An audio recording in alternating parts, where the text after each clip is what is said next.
Bom dia a todos, graça e paz do Senhor Jesus seja com todos nós. Uma ótima terça-feira para todos. Hoje é dia 4 de julho de 2023. Seja muito bem-vindo ao nosso devocional de hoje. E nesta terça-feira nós vamos aí dar sequência à nossa maratona de leitura bíblica que está chegando ao fim, hein? A gente já está concluindo aí mais uma leitura completa da Bíblia, 1 ano e meio, talvez um pouco mais ali, não sei, talvez aí um ano e 7 meses, mas estamos concluindo a leitura aí de toda a Bíblia, passamos por todos os livros da Bíblia, estamos concluindo agora os pequenos profetas e hoje nós vamos falar de Miqueias. Miqueias, capítulo 1 até o capítulo 3, e o tema do devocional de hoje é mais do mesmo. E eu vou explicar daqui a pouco por que esse tema, né, mais do mesmo, mas por hora, deixe-me ler o texto aqui que está em Miqueias, capítulo 3, versículos 11 e 12. Então, Miqueias 3, 11 e 12, que diz assim: seus líderes julgam sob suborno, seus sacerdotes ensinam visando lucro, e seus profetas adivinham em troca de prata, e ainda se apoiam no Senhor, dizendo: o Senhor está no meio de nós, nenhuma desgraça nos acontecerá. Por isso, por causa de vocês, Sião será arado como um campo, Jerusalém se tornará um monte de entulho, e a colina do templo um matagal. Bom, por que mais do mesmo? Porque essa profecia de Miqueias é a profecia que acompanha praticamente todos os profetas. Todos os profetas, eles estão profetizando exatamente esses mesmos pecados de Israel. O pecado dos líderes, o pecado dos sacerdotes, o pecado dos profetas e o pecado do povo, que de certa forma era leniente, era conveniente para o povo ter sacerdotes, líderes e profetas desta maneira. Falando um pouco de Miqueias, Miqueias é um profeta pouco conhecido, a gente cita muito pouco Miqueias, fala muito pouco sobre ele, mas é valiosíssimo, extremamente importante para a história da redenção, para o povo de Deus. Nós vamos ver a partir de amanhã o quanto ele profetiza em relação a Jesus. Miqueias foi contemporâneo de Isaías, ele viveu ali na mesma época de Isaías. A diferença é que Miqueias não reconhecia os reinos do norte, os reis do norte como legítimos. Miqueias, ainda que morasse no norte, ainda que fosse um morador de Israel ou do reino do norte, ele reconhecia apenas a linhagem de Davi, os reis de Judá. O livro de Miqueias é uma compilação de 3 ciclos de profecias em períodos distantes. O assunto, porém, é o mesmo, ainda que 3 ciclos de profecias, o assunto de Miqueias é o mesmo. O assunto de Miqueias é o juízo de Deus e a restauração do povo. Os pecados denunciados por Miqueias são os mesmos de outros profetas. O que Miqueias denuncia é a corrupção dos líderes do povo. Por exemplo, Miqueias denuncia os sacerdotes que eram responsáveis por ensinar e representar o povo diante de Deus. Então, os sacerdotes, eles tinham um papel importante, e aqui o profeta está denunciando os sacerdotes que visava lucros, que trabalhava apenas visando lucros e deixava para trás a sua tarefa de representar o povo diante de Deus. Os profetas que eram responsáveis por pregar, né, talvez a função mais próxima do profeta na nova aliança é do pregador, daquele que ensina a palavra de Deus, daquele que mostra a direção por meio da palavra de Deus. Esses profetas também faziam em troca de prata. E nós temos os líderes, os reis, os juízes,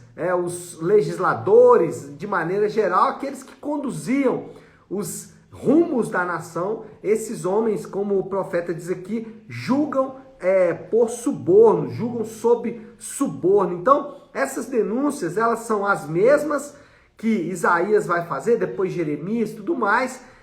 o povo estava vivendo sobre líderes, profetas, sacerdotes que não representavam Deus, e o povo também, de maneira conveniente, aceitava de maneira muito, como que eu vou dizer, sem muita força, né? Aceitava de maneira muito leve isso que estava acontecendo, não havia indignação por parte do povo em relação a esses líderes. E aqui interessante que os três estão ligados ao dinheiro, né?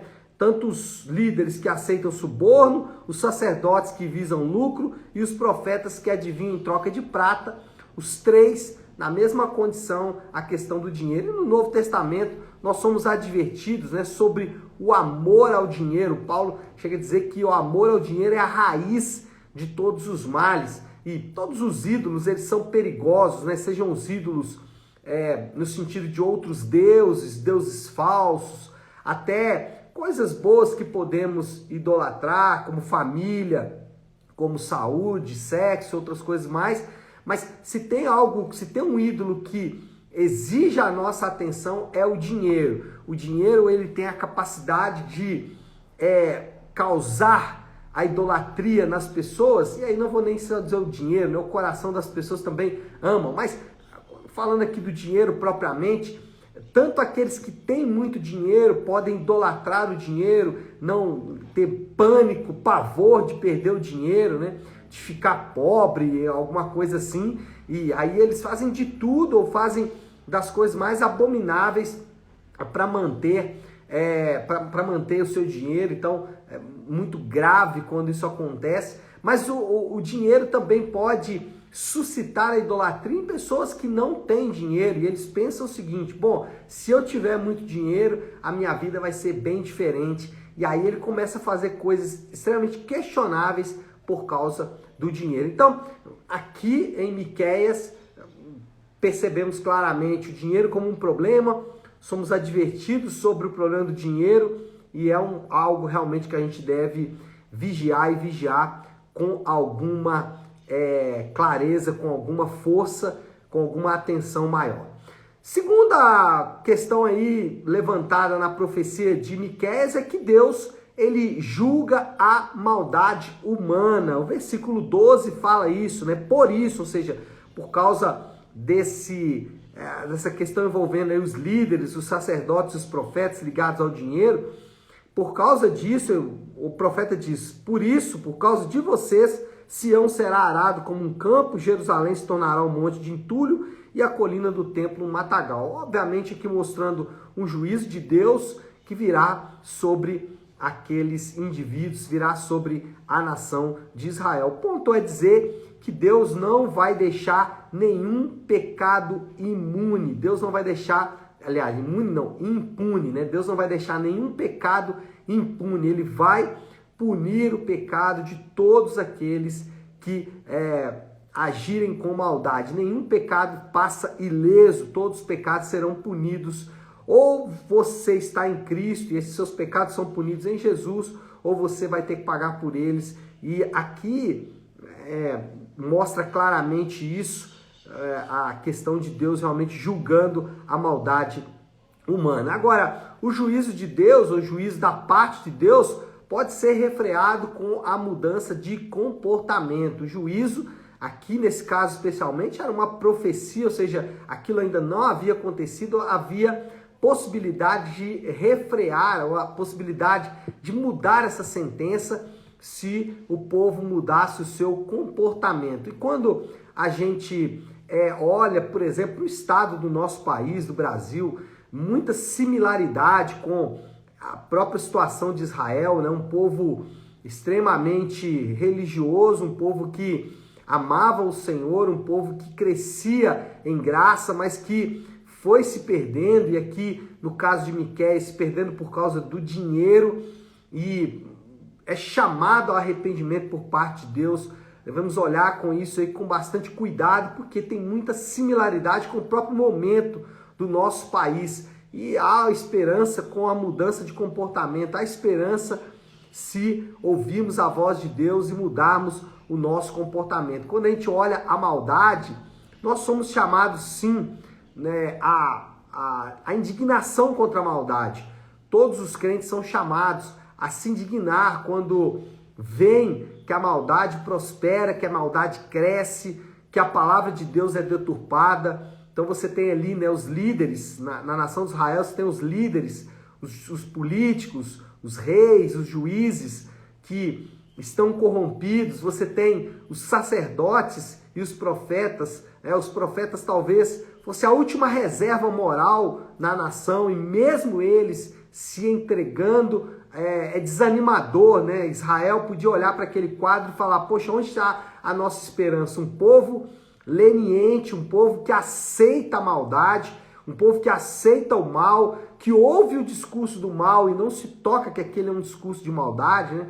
Esses dias a gente viu, e aí nada pessoal ou nada partidário, né? Mas a gente viu o presidente do Brasil dizendo que ele é um comunista, o comunismo que matou milhares e milhares de pessoas e continua matando nos dias de hoje. Basta olhar para a Coreia do Norte, por exemplo, ou para a China, ou para a Venezuela, e ver o quanto o comunismo foi danoso para as pessoas, né? Para a saúde das pessoas. E o presidente do nosso país dizendo que ele é com orgulho um comunista. E a leniência das pessoas em relação a isso, ninguém se indigna, ninguém... é tudo normal, tá tudo certo, né? Então, os crentes são chamados a se indignar mesmo contra a maldade dos sacerdotes, dos profetas, dos líderes, porque ali, assim como em Israel, não há ninguém imune à maldade humana. Então os crentes são chamados sim à indignação, a ficarem revoltados com isso, mas também são chamados a confiar na justiça de Deus. Não são chamados para serem justiceiros, não são chamados para sair às armas, mas sim chamados à oração, ao arrependimento, ao clamor e ao ensino correto da palavra de Deus, dizendo que isso é um erro, que isso é um equívoco.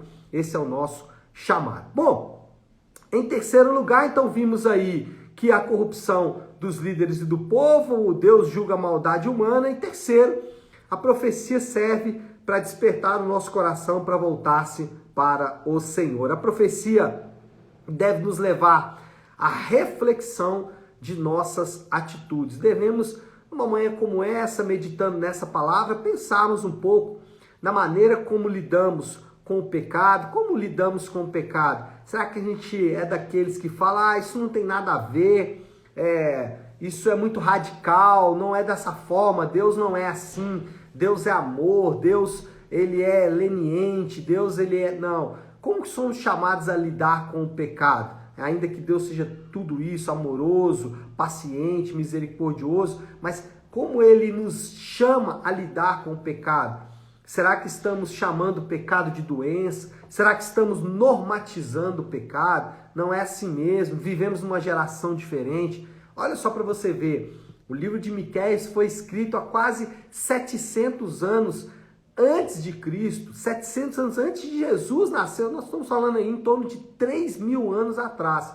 E o que a gente vê nos líderes ali de Israel é o mesmo que a gente vê nos nossos líderes hoje. Então não há tanta diferença assim entre aquele momento e esse. Então, qual é a maneira que lidamos com o pecado? Com o dinheiro, né? Vimos aqui o dinheiro como um problema. Como lidamos com o dinheiro? Como lidamos com as nossas lideranças políticas, religiosas? Tratamos essas pessoas como semideuses. Essas pessoas são os responsáveis por conduzir as nossas vidas. É isso mesmo? Não é isso que a Bíblia apresenta. A Bíblia coloca a liderança exatamente no lugar dela. Os crentes são chamados, sim, a ter uma postura bem crítica em relação aos exageros desses líderes, sejam eles políticos, religiosos e assim por diante. Bom, eu preciso terminar aqui, né? O tempo já está andando e andando muito rápido. Qual é a moral da história? A alegria do povo de Deus está na certeza de que Deus sempre vai conduzir os povos de acordo com sua justiça. Sabe qual é a nossa alegria? É que Deus é justo e vai conduzir todas as nações com justiça, inclusive a nossa. Se essa justiça incluir o juízo de Deus, temos que confiar alegremente no Senhor. Mas também se arrependermos e voltarmos para o Senhor, sabemos que vamos experimentar bênção de Deus. Então, qual é o desafio do Léo para esta terça-feira diante desta palavra? Aqui eu acho que há um tom de esperança muito forte, ainda que o quadro seja tenebroso, mas a palavra de justiça de Deus acalma o nosso coração. Então acalma o seu coração, indigne-se contra o mal, indigne-se contra as ações de maldade, mas saiba que o Senhor está conduzindo com justiça todas as coisas. Então, nesse sentido, acalme o seu coração, né? Não fique tão abatido, tão atribulado de coração, mas continue confiando no Senhor, porque assim como ele conduziu Israel, e Israel foi conduzido a trazer o Redentor ao povo de Deus, assim também nós seremos conduzidos de acordo com a vontade de Deus. Então, acalme o seu coração, não fique tão pesaroso em relação à economia, política, a própria religião, a própria fé, mas acalme o seu coração e saiba que o Senhor está não só conduzindo, mas também julgando toda a maldade. Tá certo, meu povo? Vamos orar, né? Vamos colocar isso aí diante de Deus. Se você puder, então, pare aí um instante o que está fazendo e vamos juntos buscar a Deus em oração. Querido Deus, Pai de amor e graça, Senhor, muito obrigado por esta palavra tão rica nesta manhã. O Senhor que sempre fala com o seu povo e direciona o seu povo em todo o tempo.